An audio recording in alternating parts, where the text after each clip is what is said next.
ಅರ್ಜುನ ಹೇಳಿದ, ಎಲ್ಲರೂ ನನ್ನವರೇ ಇದ್ದಾರೆ ಕೃಷ್ಣ. ಕೃಷ್ಣ ಉತ್ತರಿಸಿದ, ನಿನಗೆ ಮೋಸ ಮಾಡಿದವರು ಕೂಡ ಎಲ್ಲ ನಿನ್ನವರೇ. ನಿಮ್ಮ ಗುರಿಗಳನ್ನು ತಲುಪದಂತೆ ನಿಮ್ಮನ್ನು ತಡೆಯುವ ವ್ಯಕ್ತಿ ನೀವೇ. ಟೀಕೆಗಳ ಭಯದಿಂದ ನಿಮ್ಮ ಗುರಿಯನ್ನು ಬಿಟ್ಟುಕೊಡಬೇಡಿ, ಏಕೆಂದರೆ ಗುರಿಯನ್ನು ಸಾಧಿಸಿದ ತಕ್ಷಣ ಟೀಕಿಸುವ ಜನರ ಅಭಿಪ್ರಾಯವೂ ಬದಲಾಗುತ್ತೆ. ಅರ್ಧದಷ್ಟು ಸಮಸ್ಯೆಗಳಿಗೆ ಕಾರಣ ಹುಚ್ಚರಂತೆ ಆಲೋಚಿಸುವ ಮನಸ್ಸು. ಹೇ ಮಾನವ, ಎಲ್ಲವನ್ನು ಕಿತ್ತುಕೊಂಡೆ ಎಂದು ದುಃಖಿಸಬೇಡ. ನಿನ್ನ ಬದುಕಿಗೆ ಯಾವುದು ಅನಿವಾರ್ಯವಲ್ಲವೋ ಅದನ್ನು ಮಾತ್ರವೇ ನಿನ್ನ ಬದುಕಿನಿಂದ ದೂರ ಮಾಡಿರುವೆ ಅಷ್ಟೆ. ಪೂರ್ಣ ಜಗತ್ತನ್ನೇ ಗೆಲ್ಲಬಹುದು ಸಂಸ್ಕಾರ ಹೊಂದಿದ್ದರೆ, ಗೆದ್ದ ಜಗತ್ತನ್ನು ಕಳೆದುಕೊಳ್ಳಬಹುದು ಅಹಂಕಾರ ಹೊಂದಿದ್ದರೆ. ಮನುಷ್ಯನನ್ನು ಮನುಷ್ಯನಿಂದ ಬೇರ್ಪಡಿಸುವುದು ಮೊದಲನೆಯದು ನಾಲಿಗೆ ಮತ್ತು ಎರಡನೆಯದು ಹಣ. ಎಲ್ಲವೂ ಕ್ಷಣಿಕ, ತಿಳಿದು ಬದುಕು ನೀ ಇರುವ ತನಕ.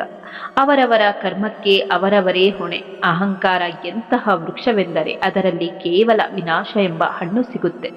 ವ್ಯಕ್ತಿ ಪರಿಸ್ಥಿತಿಯ ಕೈಗೊಂಬೆ ಆದಾಗ ಅವನಾಗಲಿ ಅವನ ನಿಜವಾದ ವ್ಯಕ್ತಿತ್ವವಾಗಲಿ ಮಾತನಾಡುವುದಿಲ್ಲ.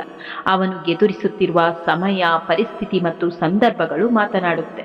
ಜನಸಂದಣಿಯಲ್ಲಿ ನಿಲ್ಲುವುದು ಸುಲಭ, ಆದರೆ ಏಕಾಂಗಿಯಾಗಿ ನಿಲ್ಲಲು ಧೈರ್ಯ ಬೇಕು. ಯಾವಾಗ ಎಲ್ಲವನ್ನೂ ಮನುಷ್ಯ ಎದುರಿಸಿ ನಿಲ್ಲುತ್ತಾನೋ ನೋಡುವವರಿಗೆ ರಾಕ್ಷಸರಾಗಿ ಕಾಣುತ್ತಾನೆ. ಆತ್ಮವೇ ದಣಿದಿದ್ರೆ ನಿದ್ದೆಯಿಂದ ದೇಹಕ್ಕೆ ಯಾವ ಪ್ರಯೋಜನವೂ ಇಲ್ಲ. ದೇವರಿಗೆ ಭಯಪಡುವುದಲ್ಲ, ಕರ್ಮಕ್ಕೆ ಭಯಪಡಿ, ಏಕೆಂದರೆ ದೇವರು ಕ್ಷಮಿಸಿದ್ರೂ ಕರ್ಮವನ್ನು ಅನುಭವಿಸಲೇಬೇಕು. ಯಾವುದೇ ಒಳ್ಳೆಯ ಕಾರ್ಯವಾಗಲಿ ಪ್ರಯತ್ನವೆಂಬುವುದು ಅಧಿಕವಾದರೆ ಹಣೆ ಬರಹವೂ ಕೂಡ ಶಿರವಾಗುತ್ತೆ, ಇದು ನಿಶ್ಚಿತ.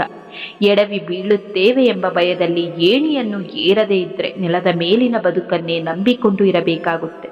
ನಿನ್ನನ್ನು ಬೇರೆಯವರೊಂದಿಗೆ ಹೋಲಿಸಿಕೊಂಡು ಬೇಸರ ಪಡಬೇಡ, ಯಾಕೆಂದರೆ ಚಿನ್ನ ಮತ್ತು ಅನ್ನ ಎರಡಕ್ಕೂ ಅದರದೇ ಆದ ಮಹತ್ವವಿದೆ. ಸಂದರ್ಭ ಬಂದಾಗ ಅವುಗಳ ಬೆಲೆ ತಿಳಿಯುತ್ತೆ. ಮನುಷ್ಯನ ಸಮಸ್ಯೆಗಳಿಗೆ ಮತ್ತು ದುಃಖಕ್ಕೆ ಎರಡು ಕಾರಣಗಳಿವೆ. ಒಂದು, ಅವನು ಅದೃಷ್ಟಕ್ಕಿಂತ ಹೆಚ್ಚಿನದನ್ನು ನಿರೀಕ್ಷಿಸುತ್ತಾನೆ, ಮತ್ತು ಎರಡನೆಯದು ಸಮಯಕ್ಕಿಂತ ಮುಂಚಿತವಾಗಿ ಬಯಸುತ್ತಾನೆ. ಬಯಸದೆ ಬರುವ ನೋವು ನಿನ್ನ ಬದುಕಿನಲ್ಲಿ ದಿಕ್ಕನ್ನೇ ಬದಲಾಯಿಸಿ ಬಿಡುತ್ತೆ. ನಿಮ್ಮ ಗುರಿಗಳನ್ನು ತಲುಪದಂತೆ ತಡೆಯುವ ಏಕೈಕ ವ್ಯಕ್ತಿ ನೀವೇ. ಬದುಕಿನ ಬಗ್ಗೆ ತುಂಬ ಯೋಚಿಸಬೇಡಿ. ನೀವು ಸರಿಯಾದ ನಿರ್ಧಾರ ತೆಗೆದುಕೊಂಡಿದ್ದೀರಿ ಎಂದು ಭಾವಿಸಿ ಆಗುವುದು ಆಗುತ್ತಿರುತ್ತೆ. ದುಃಖ ನಮ್ಮನ್ನು ಹಿಂತಿರುಗಿ ನೋಡುವಂತೆ ಮಾಡುತ್ತೆ, ಆತಂಕವು ಸುತ್ತ ನೋಡುವಂತೆ ಮಾಡುತ್ತೆ, ಆದರೆ ಭರವಸೆ ಮಾತ್ರ ಯಾವಾಗಲೂ ಮುಂದೆ ನೋಡುವಂತೆ ಮಾಡುತ್ತೆ. ಸಮಯ ನಮ್ಮನ್ನು ಎಷ್ಟು ಕಾಡಿಸುತ್ತೋ ಅಷ್ಟೇ ಉತ್ತಮ ಫಲ ಕೊಡುತ್ತೆ. ಬೇರೆಯವರ ಕಷ್ಟ ನೋಡಿ ನಿಮಗೂ ನೋವಾದರೆ ತಿಳಿದುಕೊಂಡು ಬಿಡಿ, ನಿಮ್ಮ ಆತ್ಮದಲ್ಲಿ ಪರಮಾತ್ಮ ನೆಲೆಸಿದ್ದಾನೆ ಎಂದು. ನೋಯಿಸದಂತೆ ಮಾತನಾಡಬೇಕು, ಚಿಂತೆ ಮಾಡದೆ ವಿಚಾರ ಮಾಡಬೇಕು, ಫಲ ಬಯಸದೆ ಉಪಕಾರ ಮಾಡಬೇಕು. ಯಾವ ವ್ಯಕ್ತಿ ಅಮೂಲ್ಯವಾದ ಜ್ಞಾನ ಮೌಲ್ಯವನ್ನು ತಿಳಿದು ಜ್ಞಾನ ಪಡೆದುಕೊಳ್ಳುತ್ತಾನೋ ಅವನು ಉತ್ತಮನಾಗುತ್ತಾನೆ.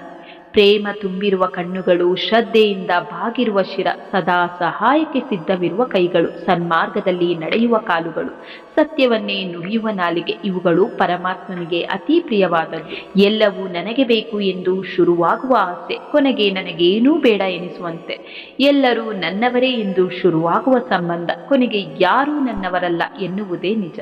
ಯಾರೂ ಇಲ್ಲದೆ ಇರುವ ಒಂಟಿತನಕ್ಕಿಂತ ಎಲ್ಲರೂ ಇದ್ದು ಇಲ್ಲದೆ ಇರುವ ತರಹ ಒಂಟಿತನವೇ ಹೆಚ್ಚು ನೋವು ಕೊಡುತ್ತೆ. ಹೇ ಪಾರ್ಥ, ಕಡೆಗಣಿಸುವ ಸಂಬಂಧಗಳ ಮುಂದೆ ಮನಸ್ಸು ಕಲ್ಲಾಗಬೇಕೇ ಹೊರತು ಕೊರಗಬಾರದು. ಅವಮಾನಿಸಿದವರೊಡನೆ ಜಗಳವಾಡುವ ಬದಲು ಅವರೆದುರು ಬೆಳೆದು ಬದುಕುವುದೇ ನಾವು ನೀಡುವ ಉತ್ತಮ ಉತ್ತರವಾಗಿರಬೇಕು. ತಾಳ್ಮೆಯಿಂದ ಇರು, ನೀನು ಪಡುತ್ತಿರುವ ಕಷ್ಟಕ್ಕೆ ಒಳ್ಳೆಯ ದಿನ ಬಂದೇ ಬರುತ್ತೆ. ಪ್ರಯತ್ನ ಯಾವಾಗಲೂ ರಹಸ್ಯವಾಗಿರಲಿ, ಅದರಿಂದ ದೊರೆತ ಫಲ ಮಾತ್ರ ಜನರಿಗೆ ಕಾಣಿಸಲಿ. ಸೋಲು ಯಾರಿಗಿಲ್ಲ, ಆದರೆ ಸೋಲು ಅಂತಿಮವಲ್ಲ. ಸೋಲನ್ನು ಸೋಲಿಸುವ ಶಕ್ತಿ ನಿಮಗಿರಬೇಕು. ಗೆದ್ದೇ ಗೆಲ್ಲುತ್ತೇನೆ ಎಂಬ ಅಗಾಧ ಭರವಸೆ ಹೊಂದಿರಬೇಕು. ಆಗ ಮಾತ್ರ ಸೋತ ಸ್ಥಳದಲ್ಲೇ ಗೆದ್ದು ತೋರಿಸಲು ಸಾಧ್ಯ. ನಿನ್ನ ಕನಸುಗಳಿಗೆ ಬೆಲೆ ಕೊಡು, ನಿನ್ನ ಕನಸನ್ನು ನನಸಾಗಿಸಲು ಹೋರಾಡು. ಅಸಾಧ್ಯವೆಂಬುವುದು ಯಾವುದೂ ಇಲ್ಲ. ಅಸಾಧ್ಯವನ್ನು ಸಾಧ್ಯವಾಗಿಸಲು ಬೇಕಾಗಿರುವುದು ಸಮಯವಷ್ಟೇ. ಸಮಯ ಕೊಡು, ಅನಗತ್ಯ ಕಾರಣಗಳಿಂದ ಹಿಂದೆ ಸರಿಯಬೇಡ. ಛಲದಿಂದ ಮುಂದೆ ಸಾಗು, ನಿನ್ನ ಪ್ರಯತ್ನದಲ್ಲಿ ಪ್ರಾಮಾಣಿಕತೆ ಇರಲಿ, ಆಗ ಯಶಸ್ಸು ನಿನ್ನನ್ನು ಹುಡುಕಿಕೊಂಡು ಬರುತ್ತೆ. ಸಿಂಹವು ದಾಳಿ ಮಾಡುವಾಗ ಶಬ್ದ ಮಾಡುವುದಿಲ್ಲ, ಬದಲಿಗೆ ತಾಳ್ಮೆಯಿಂದ ಕಾಯುತ್ತದೆ. ತಾಳ್ಮೆಯಿಂದ ಕೆಲಸ ಮಾಡು. ತಾಳ್ಮೆ ಎಂಬುದು ಅಸಹಾಯಕತೆಯಲ್ಲ, ತಾಳ್ಮೆಯ ಹಿಂದಿನ ತಯಾರಿ ಗಟ್ಟಿಯಾಗಿರುತ್ತೆ. ನಿನ್ನ ಕಷ್ಟದ ದಿನಗಳೇ ನಿನ್ನನ್ನು ಕಟ್ಟುವ ದಿನಗಳು. ನೆನಪಿರಲಿ, ಸೋತಿದೀಯಾ ಅಷ್ಟೇ, ಆದರೆ ಇನ್ನೂ ಬದುಕಿದೀಯಾ. ನೀನು ಗೆಲ್ಲುವವರೆಗೂ ನಿನ್ನ ಆಟ ಮುಗಿದಿಲ್ಲ. ಕಷ್ಟಪಡು, ಮುಂದೆ ಸಾಗು. ಅವರಿವರ ಮಾತಿಗೆ ತಲೆಕೆಡಿಸಿಕೊಳ್ಳಬೇಡ. ಇಂದಲ್ಲ ನಾಳೆ ನೀನು ಅಂದುಕೊಂಡ ದಿನ ಬಂದೇ ಬರುತ್ತೆ. ಆ ದಿನ ಬರುವವರೆಗೆ ನಿಲ್ಲಬೇಡ. ಕಷ್ಟಪಡು, ಮುಂದೆ ಸಾಗು. ನೀವು ಸಂಕಲ್ಪ ಮಾಡಿ ಮುನ್ನಡೆದರೆ ಎಂತಹ ಸಾಧನೆಯನ್ನಾದರೂ ಮಾಡಬಹುದು. ಕನಸು ದೊಡ್ಡದಾದಷ್ಟು ಕಷ್ಟಗಳು ಕೂಡ ದೊಡ್ಡದಾಗಿರುತ್ತವೆ ಮತ್ತು ಕಷ್ಟಗಳು ದೊಡ್ಡದಾದಷ್ಟು ಯಶಸ್ಸು ದೊಡ್ಡದಾಗುತ್ತೆ. ಸಂಕಲ್ಪ ಮಾಡಿ ಮುನ್ನಡೆದರೆ ಯಶಸ್ಸು ನಿನ್ನದೇ. ವ್ಯಕ್ತಿಯ ನಾಲಿಗೆಯಿಂದ ಹೊರಡುವ ಮಾತುಗಳು ಆಕಾಶಕ್ಕೆ ರಂಗು ಚೆಲ್ಲುವ ಕಾಮನ ಬಿಲ್ಲಿನ ರೀತಿ ಇರಬೇಕೇ ಹೊರತು ಕ್ಷಣ ಕ್ಷಣಕ್ಕೊಂದು ಬಣ್ಣ ಬದಲಾಯಿಸುವ ಊಸರವಳ್ಳಿಯ ರೀತಿ ಇರಬಾರದು. ಪ್ರಾಮಾಣಿಕವಾಗಿ ಮಾಡುವ ಕೆಲಸ ಯಾವುದಾದರೇನು, ಅದು ನಮಗೆ ಒಂದು ತುತ್ತು ಅನ್ನ ಕೊಡುತ್ತಿದೆ ಎಂದರೆ ಅದರ ಮೇಲೆ ಗೌರವವಿರಲಿ. ಎಲ್ಲ ನಮ್ಮವರು ಎನ್ನುವುದು ಭ್ರಮೆ, ನಾನು ನನ್ನದು ಎನ್ನುವುದು ಸ್ವಾರ್ಥ, ಅವರು ನನ್ನವರು ಎಂಬುವುದು ಶುದ್ಧ ಸುಳ್ಳು. ನಿನಗಾಗಿ ನೀನು ಎಂಬುವುದಷ್ಟೇ ಸತ್ಯ. ಯಾರಿಂದಲೂ ಏನನ್ನೂ ಬಯಸದೇ ಇರುವುದು ಸೌಖ್ಯ. ನಿನ್ನನ್ನು ನೀನು ಬಲಹೀನನೆಂದು ಭಾವಿಸುವುದು ಅತೀ ದೊಡ್ಡ ತಪ್ಪು. ನೀನು ಬಿದ್ದಿದ್ದರೆ ಎದ್ದು ನಿಲ್ಲಲು ಪ್ರಯತ್ನ ಪಡು, ಹೋರಾಡು, ಸಂಪೂರ್ಣ ನಿಷ್ಠೆಯಿಂದ ನಿನ್ನ ಕರ್ತವ್ಯ ಕರ್ಮ ಮಾಡು, ನಿಭಾಯಿಸು. ಉಳಿದ ಎಲ್ಲವನ್ನೂ ನನಗೆ ಬಿಟ್ಟು ಬಿಡು. ಜೀವನ ಇರುವುದೇ ಎರಡೇ ದಿನ, ಒಂದು ನಿನ್ನ ಪರವಾದ ದಿನ, ಇನ್ನೊಂದು ನಿನ್ನ ವಿರುದ್ಧವಾದ ದಿನ. ಪರವಾದ ದಿನ ಅಹಂಕಾರ ತೋರಿಸಬೇಡ, ವಿರುದ್ಧವಾದ ದಿನ ತಾಳ್ಮೆ ಕಳೆದುಕೊಳ್ಳಬೇಡ. ಯಾರಿಗೆ ಯಾರೂ ಇಲ್ಲ, ಅವರು ಇದ್ದಾರೆ, ಇವರು ಇದ್ದಾರೆ ಅನ್ನೋದು ಬರೀ ಮಾತಿಗಷ್ಟೇ. ಎಣ್ಣೆ ಇದ್ದರೇನೇ ದೀಪ. ಹಾಗೆ ನಾವು ಚೆನ್ನಾಗಿದ್ದರೆ ಎಲ್ಲರೂ ನಮ್ಮವರು, ನಾವು ಚೆನ್ನಾಗಿಲ್ಲ ಅಂದರೆ ನಮ್ಮವರೇ ನಮಗೆ ಶತ್ರುಗಳು. ಕಣ್ಣಿಂದ ನೋಡಿದ್ದು ಎಲ್ಲ ಸತ್ಯ ಆಗಿರೋದಿಲ್ಲ, ಕಿವಿಯಿಂದ ಕೇಳಿದ್ದು ಎಲ್ಲ ನಿಜ ಆಗಿರೋದಿಲ್ಲ. ಪರಿಸ್ಥಿತಿಗೆ ತಕ್ಕಂತೆ ಎಲ್ಲ ಬದಲಾಗುತ್ತಿರುತ್ತೆ.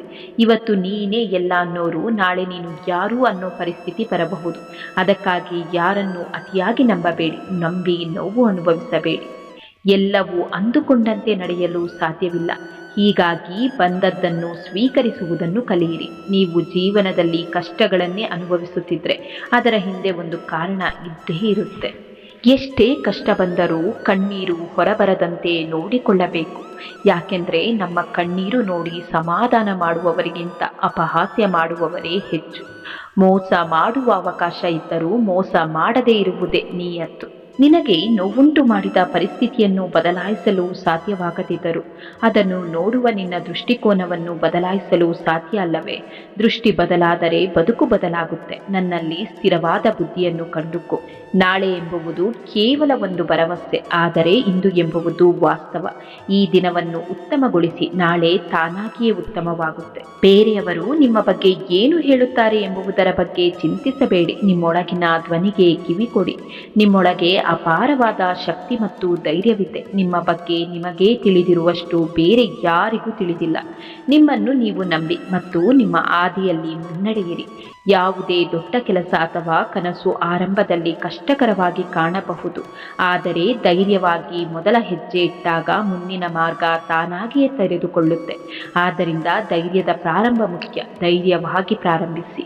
ಯಾವುದಕ್ಕಾಗಿ ಚಿಂತೆ, ಯಾವುದಕ್ಕಾಗಿ ದುಃಖ ಪಡುತ್ತಿದ್ದೀಯ? ನಿನ್ನೆ ಇದ್ದ ಖುಷಿನೇ ಇವತ್ತು ಇಲ್ಲ ಅಂದ ಮೇಲೆ ಇವತ್ತು ಇರೋ ದುಃಖ ನಾಳೆ ಇರುತ್ತಾ? ಈ ಜಗತ್ತಿನ ಸೃಷ್ಟಿಯಲ್ಲಿ ಯಾವುದು ಕೂಡ ಶಾಶ್ವತವಲ್ಲ.